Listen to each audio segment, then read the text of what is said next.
Hi everyone, I'm Josh and welcome to Josh Wright Piano TV. I recently took a poll of my entire email list and I received about 2,000 responses of videos that you are all interested in.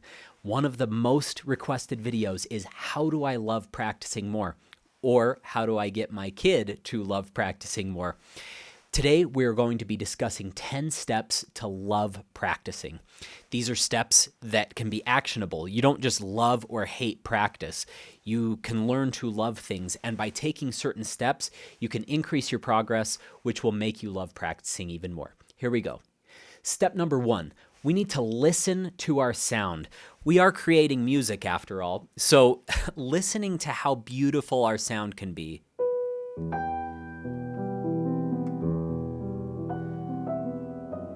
Can I make a really nice diminuendo as I come down there? This is the Chopin Nocturne in E minor, Opus 72, number 1.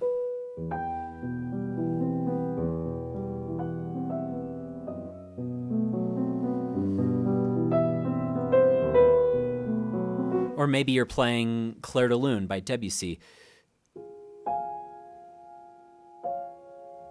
Then maybe a little less on those rather than being vertical with that. Can I really allow that sound to swell, come down just a little, and then maybe a little less? Or maybe we are a little softer to start with. Then maybe a little move up and then back down.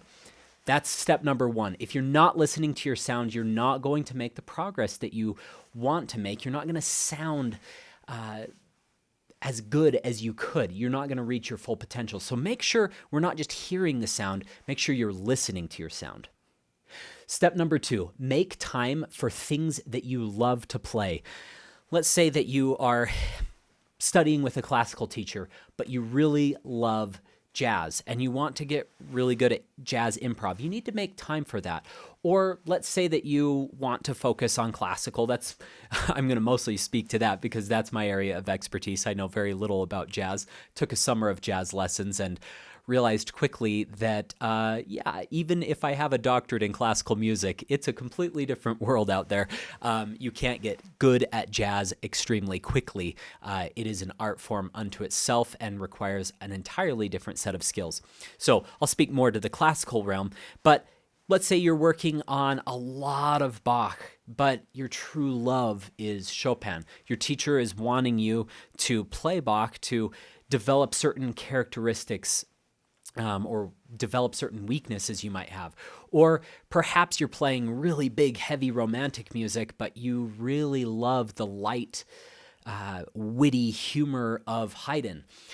We could go on and on with more examples, but make sure that you make time for things that you love. Even if your teacher assigns you certain pieces to work on, and even if those are taking almost all of your time, give yourself a small portion each day to really delve into what you love doing. For me, if I need a little bit of relaxation, I'll go through and play some of the slow Volados transcriptions of Rachmaninoff and Tchaikovsky pieces that I've posted here on this channel.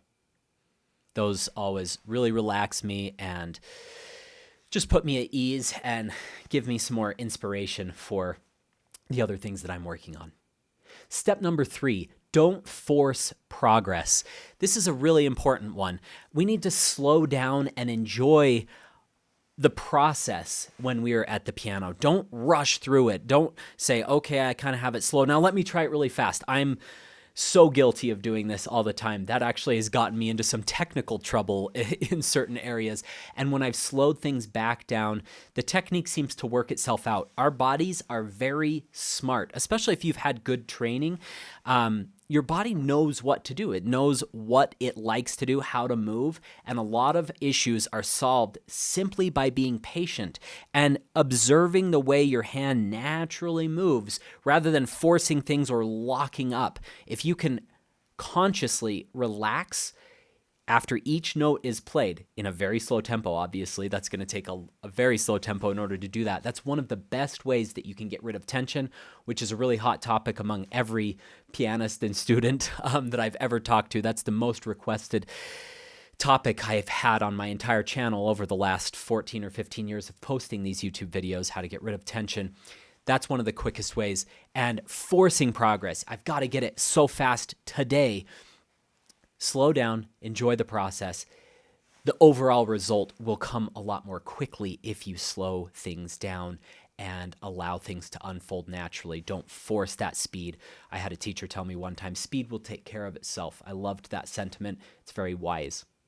Step number 4, fingers don't have to be pushing keys down in order for practicing to count. This is a very strange mentality we have as musicians, that if I'm not pushing keys down at the piano, then I'm not practicing. That couldn't be further from the truth. Yes, of course, we have to actually press keys down to practice a lot of times, but that's not all our practicing can consist of. Very effective practice is recording yourself playing and then listening back. When I was very young, I mowed a lot of lawns and did a lot of housework. My dad's a stonemason, so I worked really hard manual labor as a kid during the summers, because my mom's like, get out of my hair, you guys. She had 3 boys. And so we went to work with my dad. He taught us how to work hard.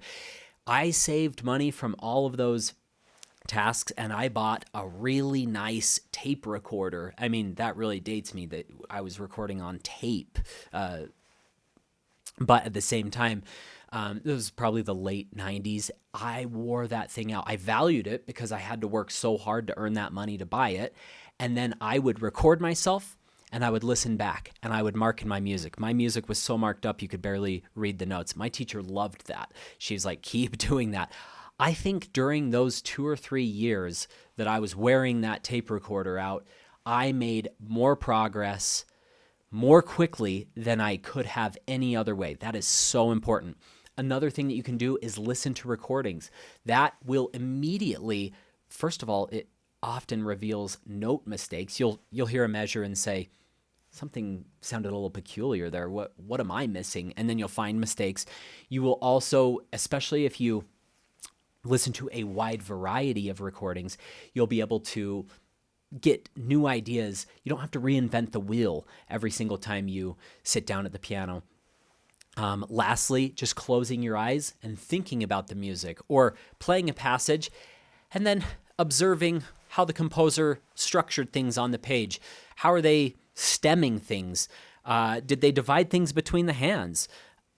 All of these things, we could go on and on with more examples, but all of these things take a moment to ponder. I don't have to be pressing keys for it to count. All of these things will help you get better faster and make you love practicing more. Step number 5, do it right the first time when possible. I say when possible because sometimes when you're working up through speed barriers, we have to sometimes make mistakes and then go back and fix them. But for the most part, it's always better to do it correctly, 100% in a slower tempo, and then the speed will take care of itself. Very similar to point number 3, but do it right the first time. Don't just say, this week I'm only going to work on rhythm and notes, and next week I'll take care of voicing, and then the next week I'll take care of shape, and the next week I'll take care of articulation, then the next week I'll do pedal.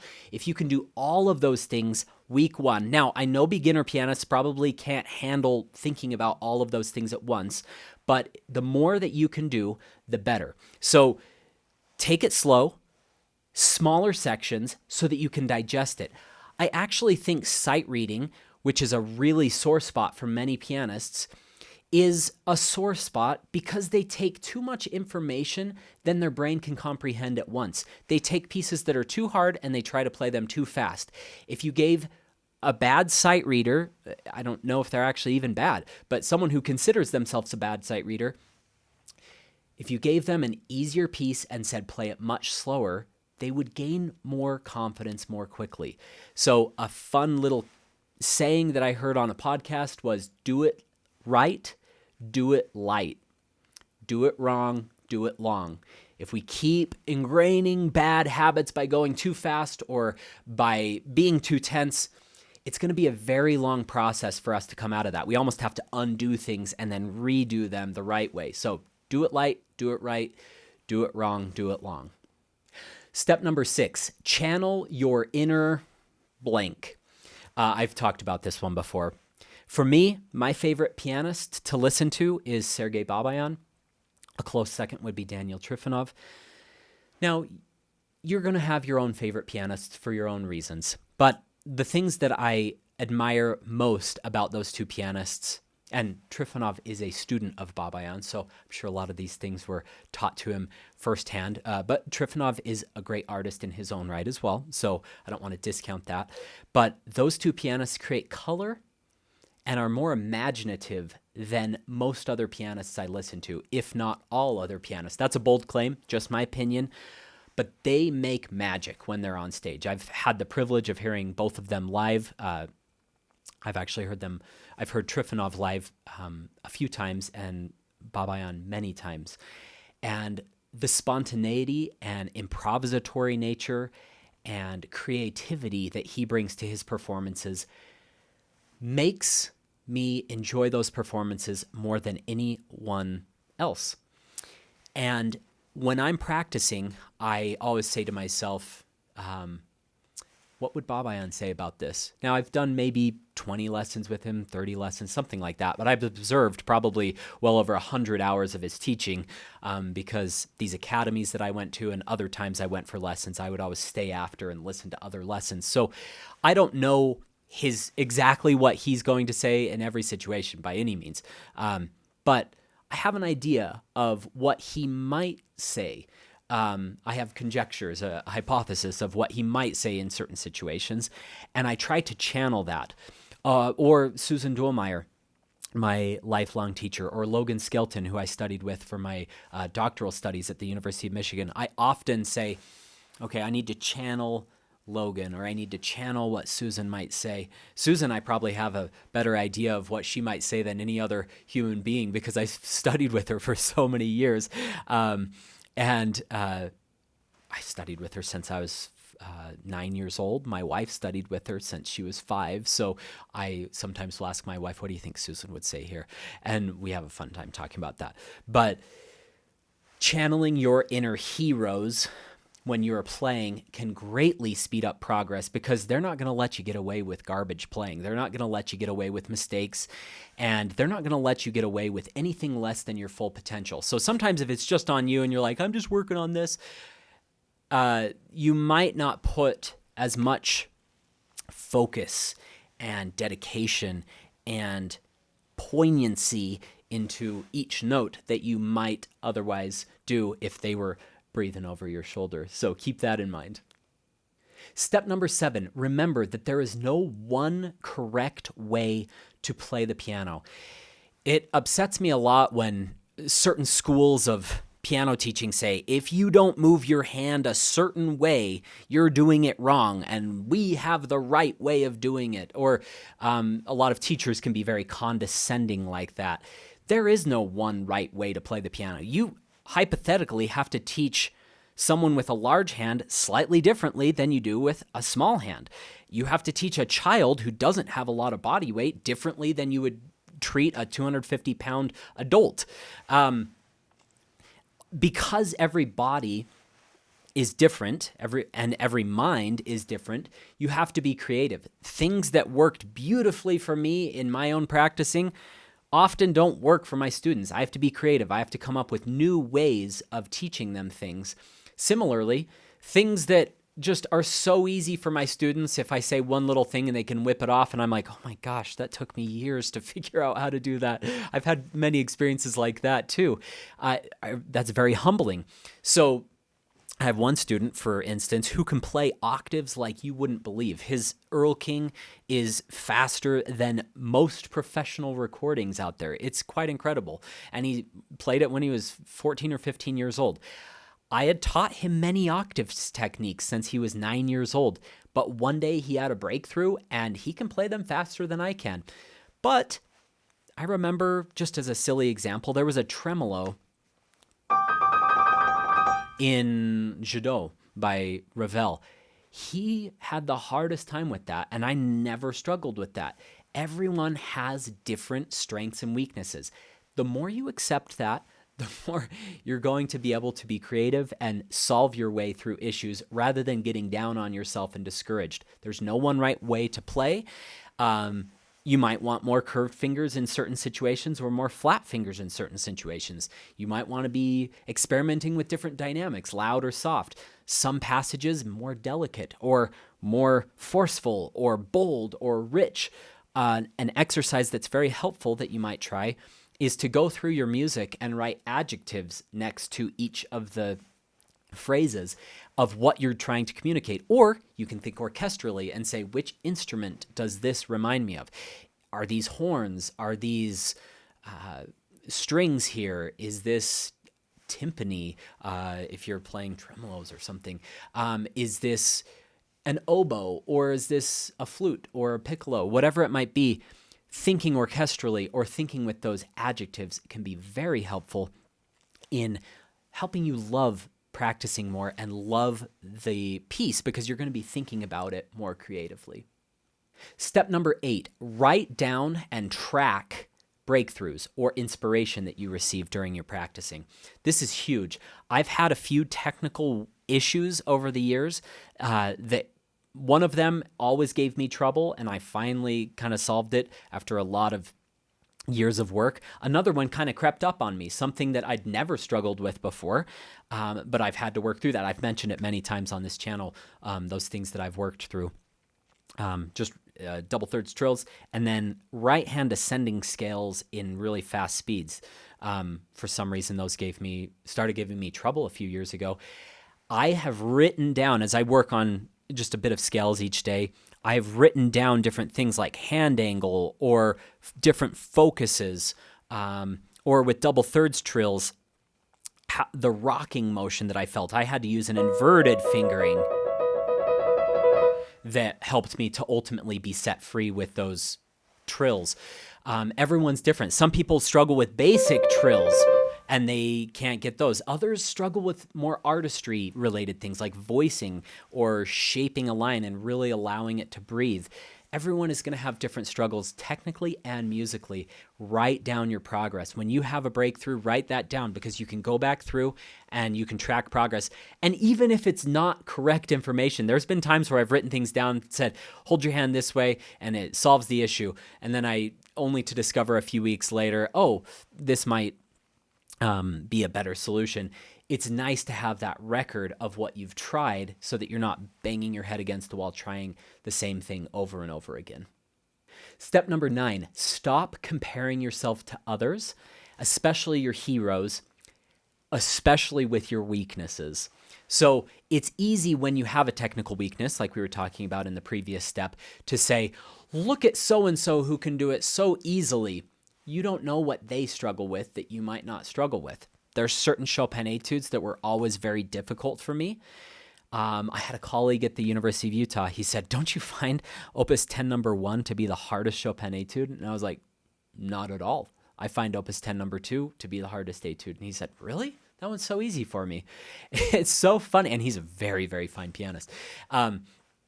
It's so funny how everyone struggles with different things. So stop comparing yourselves to others and realize your body, your mind, your past, your current intellectual level, your experience will all play into how you solve issues. And working with a good teacher is invaluable. However, most of the time you're at home alone practicing or in a practice room alone. So you have to be able to problem solve for most of the time that you're at the piano. You're doing it for yourself. So stop comparing yourself and saying, I suck, they're great, because you don't know what their weaknesses are or what they struggle with. Maybe they don't really struggle technically much, but they have crippling stage fright, and you've never really had all that much stage fright. It's not a big deal to you. Or maybe it's the opposite. Maybe you can voice and shape things so beautifully, but you struggle with quick, fast passage work. Or you have a really hard time memorizing music, but you're not so nervous on stage. whatever it might be, we all have different struggles. So stop comparing yourself. Just draw inspiration from those who are better than you. Ask them for advice. I would say that most professional pianists are very willing to share advice. That's something that I've tried to do with this channel, is break down the ego of this classical music world. I don't know how successful I've been, probably not very. There's still a lot of egomaniacs out there. However, I do think that most professional pianists have very kind and giving personalities that I've come across. And you'll quickly know if someone is not like that. And you'll quickly know if someone is like that. So seek the advice of others. Seek the advice of your heroes if you can reach them, or perhaps their students if they're unreachable, or people that are close around them that might be able to offer you advice based on their interactions. And you can seek advice from a wide variety of people on certain things if you're open to that. Also, I've talked about this in previous videos. Be careful who you listen to. Make sure you wisely select that. If you are blown like the wind every which way, you're going to be so confused. I've really had to narrow down my circle of influence to 4 people, my wife and my 3 teachers. And that's pretty much all I listen to. There's other people I respect greatly, but I really only listen to those 4 people primarily because I started listening to many other people. I started reading a lot of YouTube comments, and not only can it be discouraging, but it can also be confusing to do things a certain way. This is huge in the sports world too. I'm very into golf. Some golf coaches will teach you completely different things than the next coach. And one might be crystal clear and the other might be confusing. It's not that the one that's confusing you isn't a good teacher. They just might be a better fit for someone else. So make sure, seek the advice of others when you're having a hard time, but also be careful who you listen to and choose the people you listen to wisely, and people who have your best interest at heart. Step number 10, set short, medium, and long-term goals. This is one of the greatest ways to love practicing more because it gives you actionable steps to accomplish things. Now, some people are very task-oriented. I happen to be very much like that, and others are not. But even if you're not, setting short-term goals, what can I get done in the next hour? What can I get done today? What can I get done this week? That would probably be on the short term. Medium term would be maybe the 1 to 3 months. Long term could be a year. And then you could also add ultra long term to this list. What can I get done in 5 or 10 years? These are the concertos that I want to play. These are the etudes that I want to learn. These are the sonatas I'd like to prepare. That is very helpful because it helps you not set unrealistic expectations for yourself and feel like a failure, but it also prevents you from being lazy and not actually getting things accomplished. I actually just finished teaching another private student right before this, and she said, if I don't set a goal, I just kind of wander in my practice and nothing ever truly gets done. So even if she's volunteering at a hospital, which she said she's playing the Third Ballade by Chopin. She said, I've got to set a goal that I want to play that Third Ballade for the people at the hospital on this date next year. And even if it's not perfect, I want to be able to play through that for them by this date. And that's very wise. A lot of times, my pro practice schedule, those tutorials take so much effort to prepare for. Some of the earlier tutorials, like the Liszt Rhapsody No. 2 tutorials, I was like, I'm going to show you guys how I learned the piece. So that wasn't a ton of preparation for those. It was some. I still had to prepare and do my research beforehand. But for the most part, these tutorials, I like to be pretty polished on the piece. Not perfect. They don't all have to be concert ready. That would be impractical with how many tutorials I put out. But I like to do my research. I like to make sure things are in my hands. I like to make sure that I can play things really smoothly, really musically. I like to write down fingerings that I might suggest in the video. I like to write down various interpretations, different voicings, different shapes, different pedal options, how to hold your hands, how to rotate more effectively and move, the physical aspect of playing some of these pieces. That's very demanding. And I know that each month I've committed to putting out a new pro practice tutorial. Some months I can do 2.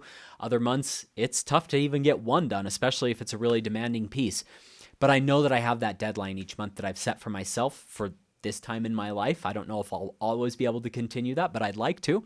But that gives me a goal to accomplish something every month. And then I'm also working not just on those tutorial pieces, but also on a lot of programs. This year, I did the tutorials on the 1st and 4th scherzo by Chopin, but I was performing all 4 scherzi the last few months.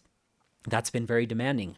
How do I balance all of that together? It's been tough, but I knew earlier in the year, I want to be playing those scherzos by the end of September. I actually set a date to do a small private concert at the end of September. And that was probably in May that I set the date. So as that got closer, I couldn't just say, oh, this isn't feeling quite right. It had to be good. And it all came together in the end. Setting those goals is extremely helpful. And it actually, once you accomplish some of those goals, you feel good, you feel encouraged, and you feel ready to tackle the next thing, which makes you love practicing even more. All right, that's an exhaustive list. 10 steps to love practicing. I hope that's been helpful and insightful and given you some ideas and inspiration. Please, if you haven't already, consider subscribing to the channel and liking this video. It will help the material get out to more people. And if you'd like to go even deeper than this channel offers, I have left a few links for my paid courses in the description below. That helps to support this channel, and hopefully it helps to support you in your practicing. There's over 400 videos in the Pro Practice Lifetime Access course at this point, so I hope that helps. We also have the VIP Masterclass series, which is a course also around 500 videos that goes over the weekly requests of all of our members. So I hope those can be of help if you'd like to go even deeper in your studies. I will also leave a link for a free webinar containing 10 of my favorite practice techniques to help take your playing to a higher level. Check that out. And then lastly, I'll leave a gear kit to all the gear I use in this studio to make these videos if you're interested in doing something similar. Have a great week. Good luck in your practice sessions.